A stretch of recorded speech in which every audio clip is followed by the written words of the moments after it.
Welcome back to Boston Public Radio. I'm Jim Braude. She is Margery Eagan. We're now joined by the pride of Shrewsbury, Massachusetts, actor, comic Mike Birbiglia. He has a string of appearances coming up at the Wilbur, a whopping 10 shows between December 15th and 23rd. The show is Mike Birbiglia Live, Christmas Parmesan. And by the way, the tickets are moving really fast. 6 of the shows are sold out, so I would move it. Also, has a new special set to release on Netflix just under 2 weeks from now on the 21st. It's his Broadway show called The Old Man in the Pool. Mike, it's great to see you again. Thanks for being here. Thanks, Jim. Hey, thanks, Margery. Yeah, great to talk to you again. I hope you're feeling well. I have heard about, in your last stand-up, a lot of your medical issues. So I hope things are going well for you. I'm hanging in there. Yeah, good. So tell us, what is Christmas Parmesan going to be all about?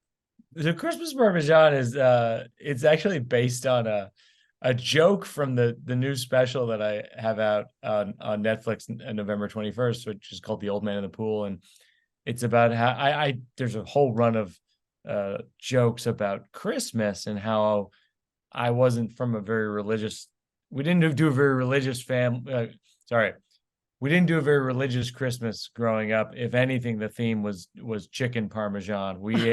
We ate a lot of it. But so I just thought, well, I'm coming to the Wilbur with my new show and around Christmas. Why don't we just call it Christmas Parmesan? Because we just thought it was just a funny, goofy name, This is like a Celine Dion thing, though. What's with 10 performers? I mean, she does that in Las Vegas, doesn't she, when she's not sick or that's something? right. So what's with the 10 show deal? It's like a residency kind of experience. Well, it's it's my home, it's hometown, and it's a little bit selfish. I get to come see my brother and sister both live in Providence. My parents live in Providence.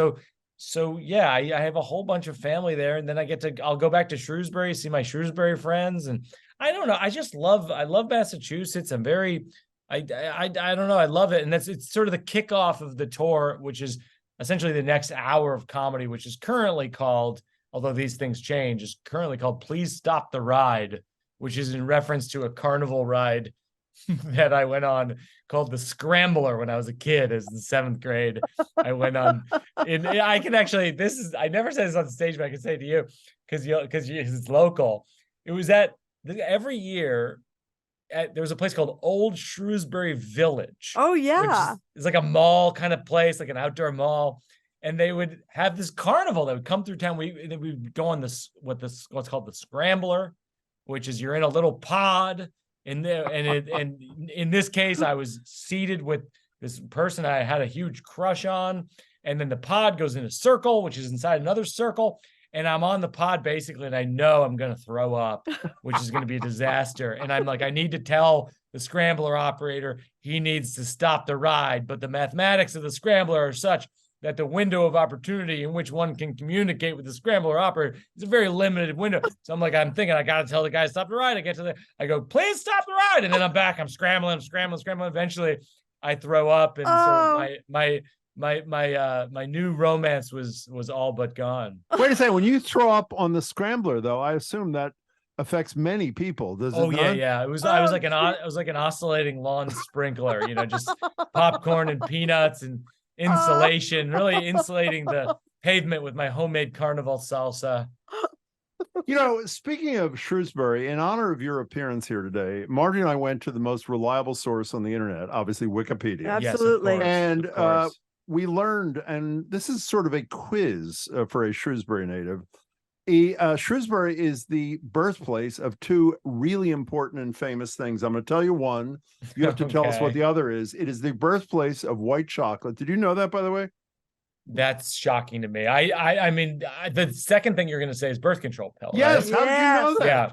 Well, I knew that because I'll tell a really wild story, which I've never told anywhere. And please don't sue me, whoever says this.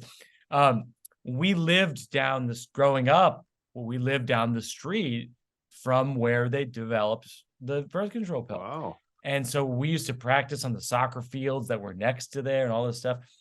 And years later, and I talk about this in the Old Man in the Pool special, I was diagnosed with bladder cancer, and I was young. I was 20. Oh. I was very lucky. They caught it early. There was blood in my pee. They took it out. It didn't come back. I was very, very lucky. But, but one of the questions the doctor asked me is, he goes, this is very unusual type of cancer for people your age. Did you either use toxic paint or did you spend a lot of time near any kind of laboratory growing up?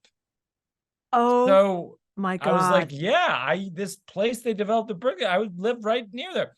And everything, it's the best theory. It's the best theory I have. And so I don't have a punchline for this. Maybe I'll work this out on my podcast someday, but it's the birth of the birth of my cancer was right near the birth of the birth control pill. Beautiful. We're talking to Mike Birbiglia about blood in his pee and throwing up on the scramble. Yes, I must say, Mike, I love your bit in one of your stand-up deals about the non-condom sex that you talked about after many, many years, speaking of birth control pills. And I believe, what did you say about the non-condom sex?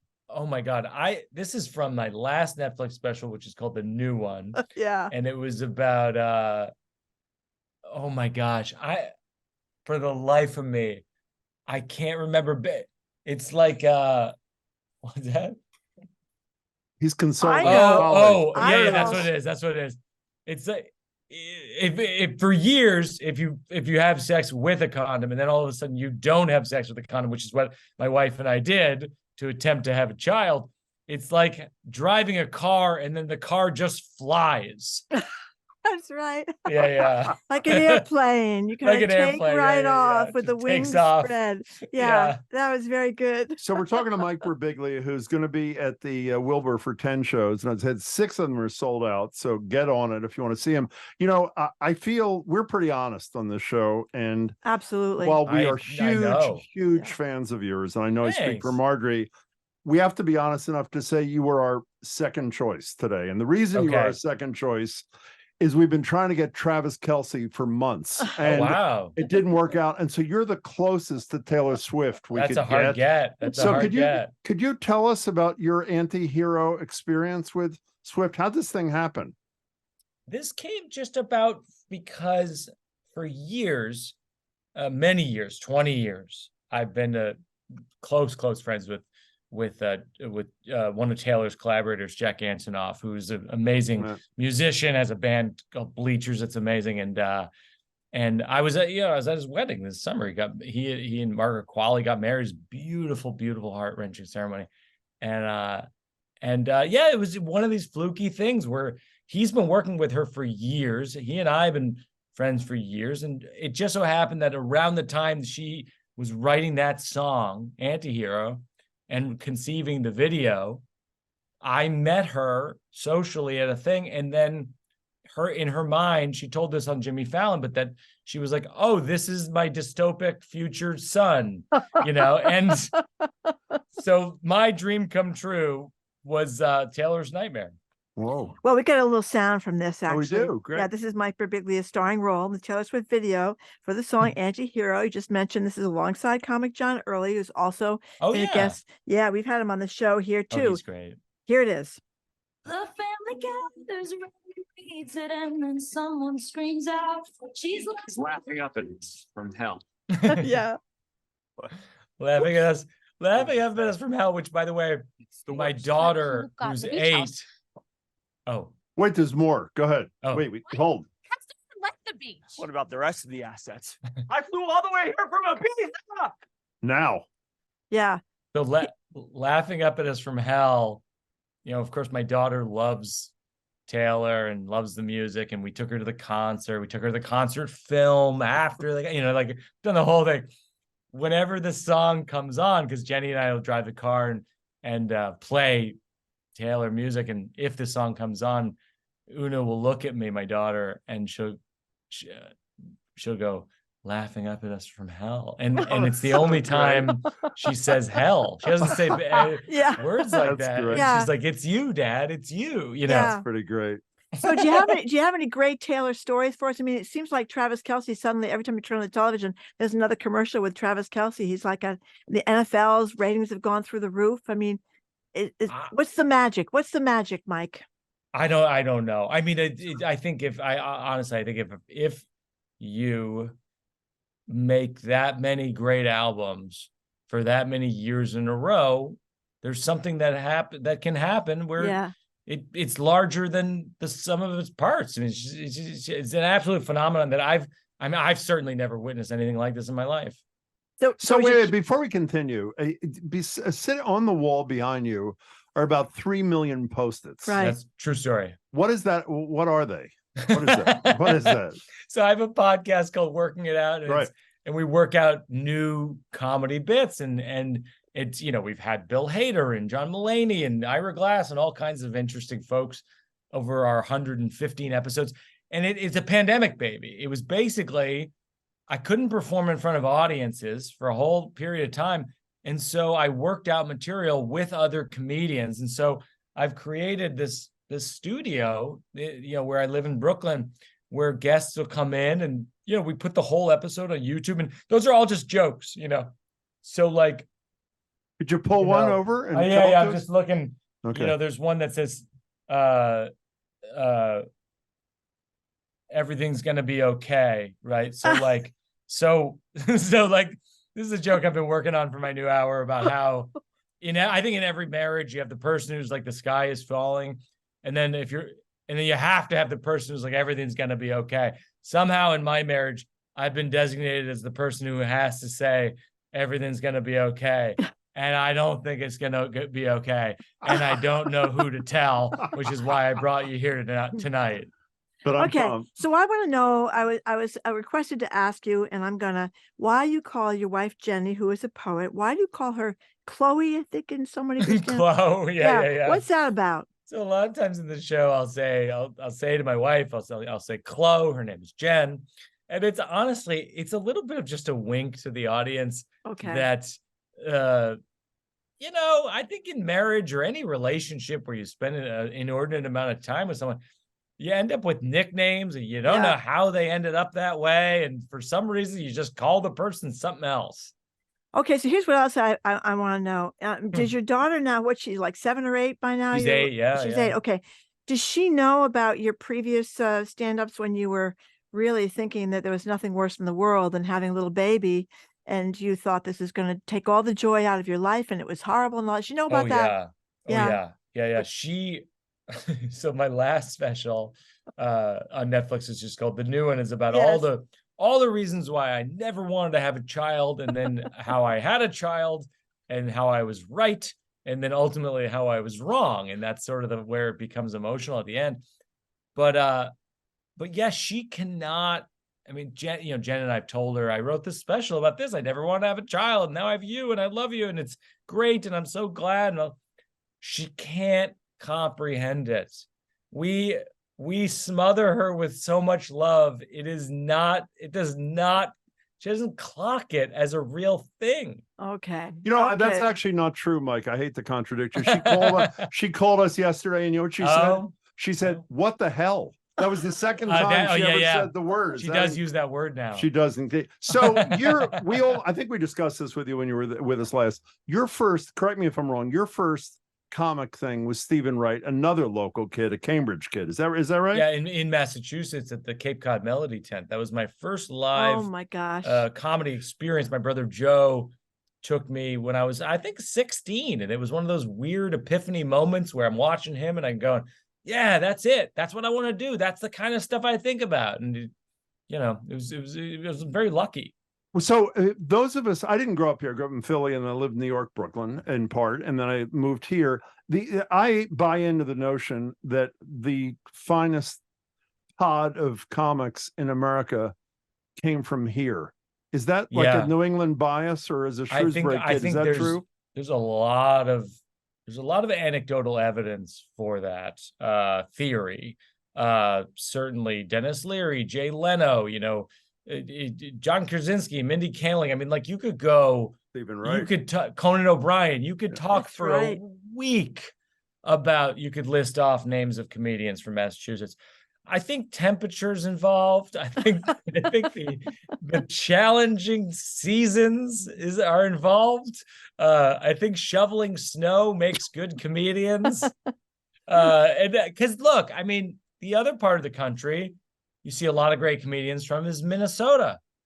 it's like you got Mitch Hedberg, you got, you know, Maria Bamford, you know, it's like, and then you even like, you got Prince, you got Bob he was Dylan. Funny. Prince was pretty funny. Bob Dylan's a riot. A riot, yeah. But I just think like these cold climates you tend to yield people with strong emotions. That's right. You have to go inside and be all around people in the wintertime. You can't escape into nature. Mike Birbiglia, I wouldn't ask you this question if Margery wasn't asking all these personal questions, but since she did. So everything I read about you, not everything, most things I read about you include the writer goes out of their way to try to figure out how they can snake in that you sleep in a sleeping bag with now, is that no, that's not true. It is true. No, it's funny. It was true for a long time. I mean, years. Like I jumped through a second story window sleepwalking almost 20 years ago. I know that. In Walla Walla, Washington. And I called my doctor and I went for a sleep study and I slept overnight. You know, they put the nodes all over your body. I was diagnosed with a rare thing called REM sleep behavior disorder. And I said, I was put on medication. And I said to the doctor, I go like, well, I'm still sleepwalking. So what should I do? And she said to me, and I've sort of done this off and on to this very day.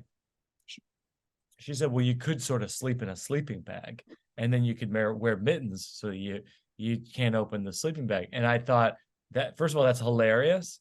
And second of all, sure, I'll try that. Why not? And I do it, a lot of people say to me they have sleep issues, and I recommend it as a thing to try.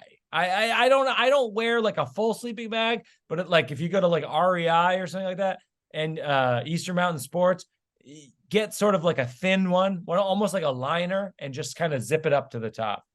Sounds great. So December 15th to the 23rd at the Great Wilbur. Margery's going to tell people how to get tickets for the shows that are not sold out in a second. Before you come to the Wilbur, your Netflix special, The Old Man in the Pool, is going to premiere November 21st. Tell us about it. November 21st, it comes out, and it's a show that I've been working on for 4 years, partly on the podcast and partly with live audiences. I've toured the world with it. I just got back from London. I did Broadway. It's a show about life and death and mortality. And the goal is to talk about things that we don't want to talk about, which is in this case, death, is a thing that I'm obsessed with. I think in comedy, I think the thing that's funniest is always what the comedian is most obsessed with. Because if they're obsessed with it, you'll be a little bit obsessed with it for the hour, and it's just a show that I'm proud of. And people have a really emotional experience with it, because I talk about my relationship with my parents, my relationship with my daughter, and how people express love. It's kind of it's emotional, but it's also just got a ton of jokes, and I'm excited for people to see it. Can't wait for that. Can't wait for the Wilbur. Mike, it is great to see you as always. Thanks so much for your time. You too.